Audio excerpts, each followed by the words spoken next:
অনুৰোধ জনাইছোঁ। পিতাকাটি আমাৰ স্বাস্থ্য শিবিৰ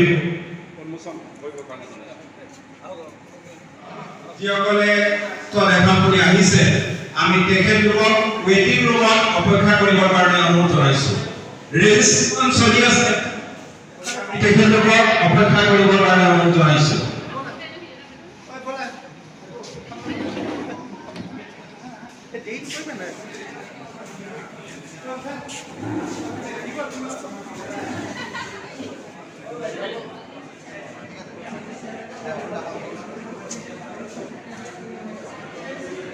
চব টাইমৰ ভিতৰত আমি এই কেম্পটো কৰিবলগীয়া হৈছে। ইয়াৰ ভিতৰত এতিয়া আমি বিভিন্ন ডিপাৰ্টমেণ্টৰ বিভাগৰ আমি চিকিৎসক লৈ আহিছোঁ। ইয়াত আহিছে মেডিচিনৰ বিভাগ আহিছে, মেডিচিনৰ আমাৰ 3জন ডক্টৰ আহিছে আৰু নিউৰ চিকিৎসক এজন আহিছে, অৰ্থপেডিক্সৰ চিকিৎসক এজন আহিছে, তাৰপৰা আৰু আই ডক্টৰ আহিছে আৰু ফিজিঅ'থেৰাপি ডক্টৰছ আহিছে।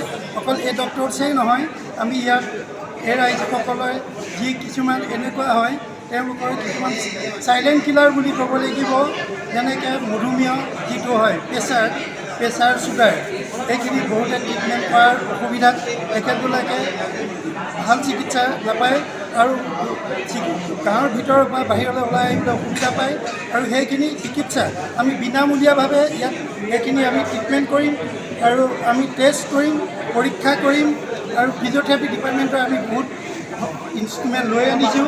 সেইখিনি আমাক তেওঁলোকক আমি ট্ৰিটমেণ্ট কৰিম। যিখিনি বিকলাংগ পেচেণ্ট আহিছে তেওঁলোকৰ কাৰণে আমি নিউৰ বিভাগ লৈ আনিছোঁ, তেওঁ এতিয়া চাই আছে।